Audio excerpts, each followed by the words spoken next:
Fala galera, eu sou o Vitor Vieira e hoje eu tenho um convidado especial, meu amigo Michel Duque Estrada, lá do Rio de Janeiro, da Casa de Oração Liberdade. Nós somos amigos e parceiros já há muitos anos, estamos trabalhando juntos aqui no Brasil e em outras nações, pelo movimento de oração, pela restauração da igreja, várias coisas que são em comum no nosso coração e Deus nos conectou juntos. É, Nem sei, nem lembro quando, mas sei que desde então tem sido um irmão, um amigo, um companheiro de ministério com quem a gente tem compartilhado o coração, a vida, os sonhos, a família, feito várias coisas juntos e ele está aqui na nossa cidade, ele vai ministrar na nossa escola, ele é um dos nossos professores e a matéria dele é muito interessante, ele fala sobre avivamento, entre outras coisas que ele fala, que ele ensina também, mas é um assunto que tem queimado no coração dele nesse tempo e a gente está aqui para falar um pouquinho sobre avivamento e eu acho que vai ser interessante para você. Bom, Michel, eu acho que existe uma diferença entre o que as pessoas acham sobre avivamento e o que Deus diz que é avivamento, o que a palavra de Deus diz. Então, o que você poderia dizer de qual é a definição bíblica de avivamento? Não, essa pergunta é muito importante porque tem muita confusão com essa palavra. Então, muitas pessoas acham que uma grande campanha evangelística é avivamento, ou quando a gente tem muito fluido os dons do Espírito Santo, isso é avivamento. Todas essas coisas podem ter no avivamento, mas elas não são a definição total do que é avivamento. O que eu creio e o paradigma bíblico para mim é Joel 2:28, que teve seu cumprimento parcial em Atos 2. Então eu creio que avivamento bíblico é um batismo coletivo na glória de Deus. Eu não acho que Atos 2 foi apenas um batismo com o Espírito Santo, como a gente costuma dizer, com evidência de línguas e dons. Eu creio que ali em Jerusalém, a glória de Deus estava repousando sobre a cidade.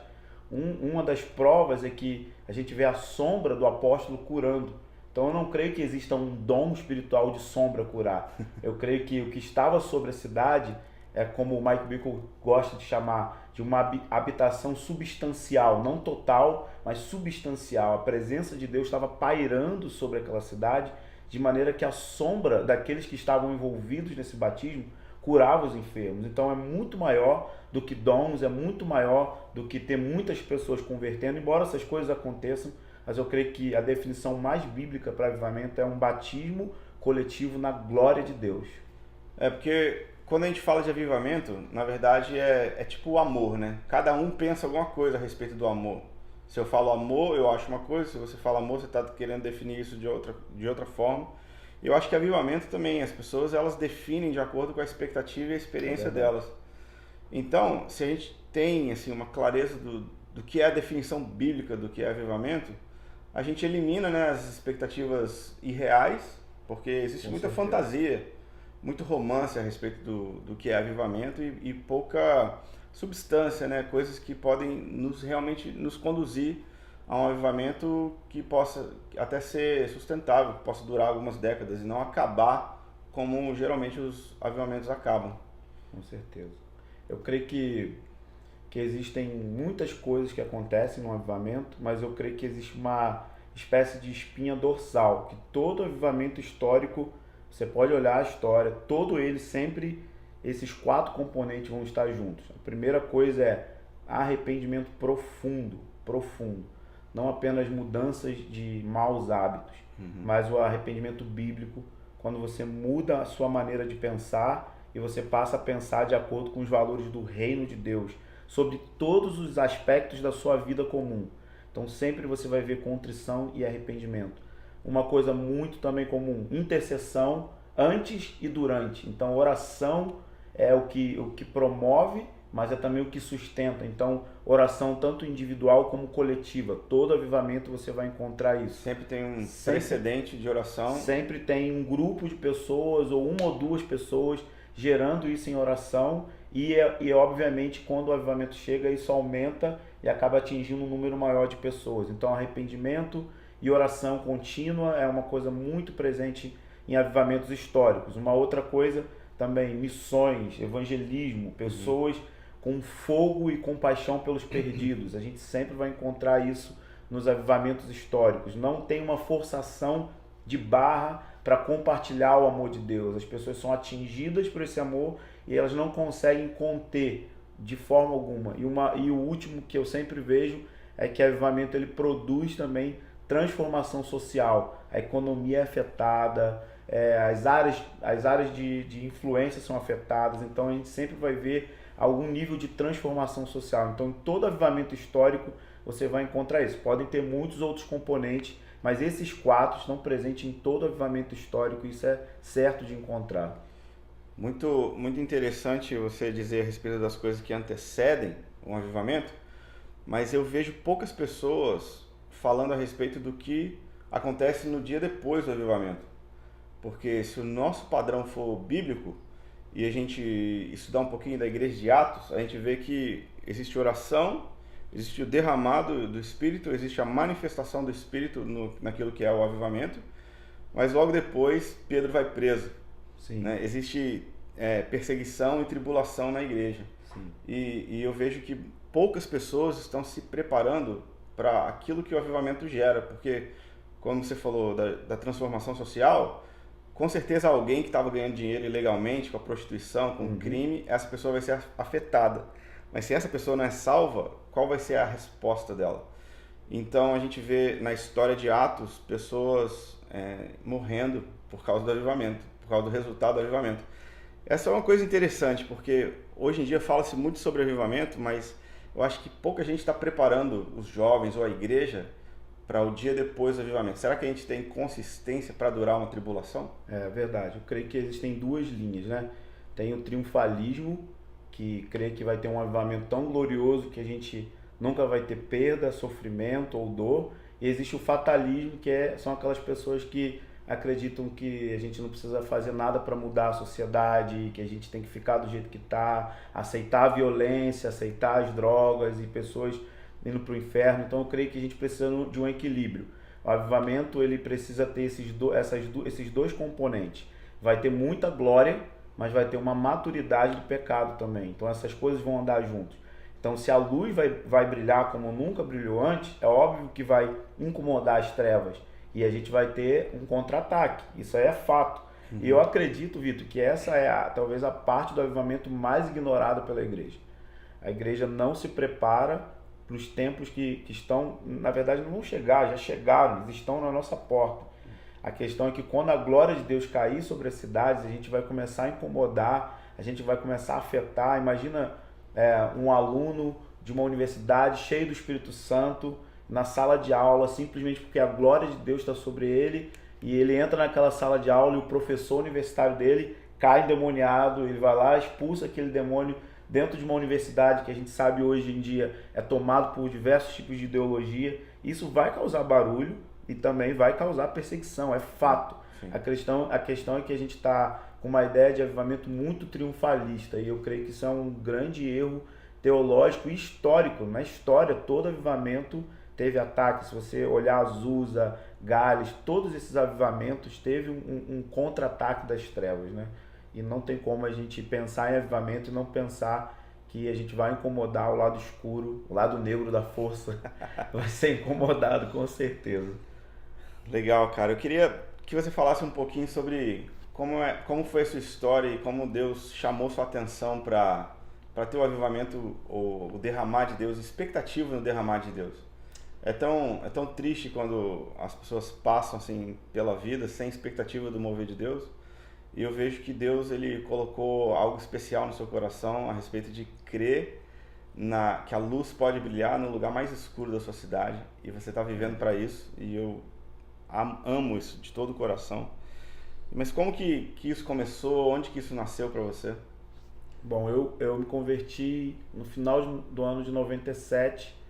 E logo depois, um pouco antes, tinha acontecido um derramado do Espírito em Toronto, na cidade de Toronto, no aeroporto, que era uma igreja da Vineyard, e paralelo a esse derramar, teve um derramamento em Pensacola, numa Assembleia de Deus normal, e o Espírito Santo caiu sobre aquela cidade de uma maneira tão poderosa que pessoas a 5 quadras da igreja eram tocadas com convicção de pecado, foi tão forte que aconteceu em Pensacola que tinham reuniões que começavam às 19 horas e 5 horas da manhã tinham mais ou menos 5.000 pessoas na fila para entrar para a reunião da noite. E assim que eu me converti, eu fui para um encontro de cura interior e os ministros que estavam ali pregando tinham acabado de voltar dessas igrejas. E ali eu tive o contato com pastores que tinham tido contato com esse mover. E eu lembro que eles me deram de presente uma fita VHS, na época do videocassete. E essa fita ela tinha um documentário do que estava acontecendo em Toronto e do que estava acontecendo em Pensacola. Eu, novo convertido, colocava aquela fita, era gravada num modo que dava para ter horas de filme, eu não me lembro agora como que se fazia isso, mas eu sei que dava para ter 12 horas de fita. E eu lembro que eu colocava aquela fita, eu devia ter 6 meses de convertido, e eu ficava assistindo aquela fita e orando em línguas no meu quarto, horas e horas. E na mesma época saiu em português, eu tinha lido em espanhol, saiu um livro que se chama Caçadores de Deus, e paralelo a esse livro saiu um outro livro que era A Casa Favorita de Deus. Então essas duas literaturas do Tom Tenney, junto a essas fitas, provocaram algo no meu coração e eu comecei a viver a minha vida para aquilo. Assim, eu não conseguia ver isso em lugar nenhum na minha cidade, no Rio de Janeiro, em São Gonçalo, e eu fui a Belo Horizonte na mesma época para fazer um congresso de célula, alguma coisa do tipo, e eu passei na rua por um lugar chamado Aprisco, em BH, e quando eu entrei nesse lugar tinham 2.000 jovens, tinha um cabeludo tocando um violãozinho. Você lembra quem era? E um carequinha irlandês, que era o Leonard Jones e o David Keelan. Era o Som da Chuva de 2001. Sim. Quando eu entrei naquele lugar e eu vi aquela galera no chão chorando, clamando, eu não tinha ideia assim, de que aquilo era possível de acontecer na minha nação. E a gente viu isso nos anos 90, final dos anos 90, 2001, o Brasil talvez não poderia definir como um avivamento histórico, mas talvez eu poderia definir como as primeiras gotas de uma visitação que marcou muito a nossa geração. Então essas literaturas e o contato com esses homens, o próprio Dan Duque na época estava ministrando nessa conferência, eu não sabia nada, não conhecia nada daquilo. E quando eu vi que aquilo estava começando a acontecer na minha nação, o meu coração foi... Ali eu senti que de fato eu fui tomado por essa palavra, avivamento. Então começou bem cedo e hoje assim eu não consigo viver sem isso. Eu às vezes esqueço um pouco, mas o Senhor vem e fala comigo de novo e eu reposiciono meu coração nessa busca. Então desde então eu tenho gastado tempo lendo, estudando a história, estudando o que aconteceu, procurado estar nos lugares onde Deus está se movendo, isso também é muito importante. Eu creio que existem lugares geográficos que o Senhor marca e que tem algo do Senhor naquele lugar, como uma espécie de altar. Então, desde então, eu tenho vivido para isso. Eu e o Michel, em 2016, a gente viajou para Los Angeles, né, juntos, e a gente foi lá para Rua Bonnie Braille, para orar para que Deus fizesse a Azusa de novo e nas nossas vidas, né, cara? Isso é uma coisa que arde no meu coração também. No ano 99 eu também tive essa experiência com aquilo que Deus estava fazendo no Brasil. E isso tem a ver com a próxima coisa que eu quero falar com você, porque nós fomos ativados por Deus, não só para ser salvo, para ser um crente nessa mesma época, durante esse mesmo mover que aconteceu no Brasil, que, cara, foi muito poderoso. Mas o que a gente vê hoje é que poucas são as pessoas da nossa época que permanecem ainda acreditando no mover de Deus ou vivendo para ver um mover de Deus. Muitas pessoas nem crentes mais são, se a gente pudesse dizer isso, né? E o que eu queria que a gente falasse um pouquinho é como que a gente pode preparar, cara, as nossas vidas e as nossas comunidades para suportar aquilo que Deus quer fazer. Porque a gente sabe que Deus é grande, Deus tem muito, Deus é imensurável e Ele tem um coração bom para fazer grandes coisas no nosso meio. Mas como que a gente pode se preparar, cara, individualmente, coletivamente, como cidade, não sei. Como que a gente pode se equipar para conter, como se fosse um odre contendo vinho novo? Uhum. Quais são as coisas práticas que você acha que a gente pode fazer? Acho que essa é uma das coisas que eu mais estou gastando tempo pensando hoje, né? Sim. Eu não creio que avivamentos foram derramados para ter prazo de validade. E todo avivamento que teve maior durabilidade teve um odre que foi preparado com mais sabedoria. Então, se você pega o avivamento wesleyano, John Wesley, durou mais ou menos 40 anos, porque o odre que ele criou, que basicamente foi transmitir para pregadores leigos aquilo que ele carregava. Então, não ficou só nele, ele conseguiu gerar isso em pessoas que não eram ordenados ao ministério, pregadores leigos. Você pega Morávios, a mesma coisa, 120 anos. Então, basicamente, Morávios eles conseguiram viver em comunidade, mesmo tendo várias posições teológicas diferentes uma das outras, e um forte peso por oração e adoração de noite, e, obviamente, que produziu o maior movimento missionário, talvez maior movimento na história da igreja, seja o movimento moraviano, que diz respeito a missões. E na verdade o Wesley ele foi impactado pelo avivamento dos moráveis, então a gente pode ver até o avivamento wesleyano Sim. como consequência, como um desdobramento, né? Exatamente. Do que Deus fez em Herrnhut. Exatamente. Então eu creio que tem a ver com o odre. Eu acho que na nossa geração, isso que a gente viveu em 2000, 99, eu creio que tem um elemento que é muito claro para mim. Então eu percebo que nessa época a gente cometeu um erro que é muito comum. A gente focou tanto nas manifestações que tinham e que eram de Deus e que Deus tocava, riso, choro, cai no poder. A gente focou nisso de maneira que a gente ficou viciado nas manifestações. Então, qual é a próxima conferência? Qual é o próximo lugar que a gente vai ser tocado? Mas quando a gente ia olhar para a vida das pessoas, não existia o fundamento da vida secreta de oração. Uhum. Então eu creio que um avivamento ele precisa ser sustentado ou ele precisa ser formado por anos de tédio na vida de oração. Talvez essa palavra não combine muito com avivamento para você, mas tem tudo a ver. A gente olha para as escrituras e vê Daniel tendo visitação angelical. Aí a gente acha que Daniel tinha um anjo na casa dele todo dia. Mas ele chega na Babilônia com 13, 14 anos e a primeira visitação angelical com 60, 66 anos. Antes disso, a Bíblia diz que ele fazia algo como de costume. 3 vezes por dia, ele orava para Jerusalém. E com 13 anos de idade, ele começa a fazer isso. Uhum. Então, eu creio que não tinha um fundamento de aprender a orar como se a oração fosse um fim em si mesmo.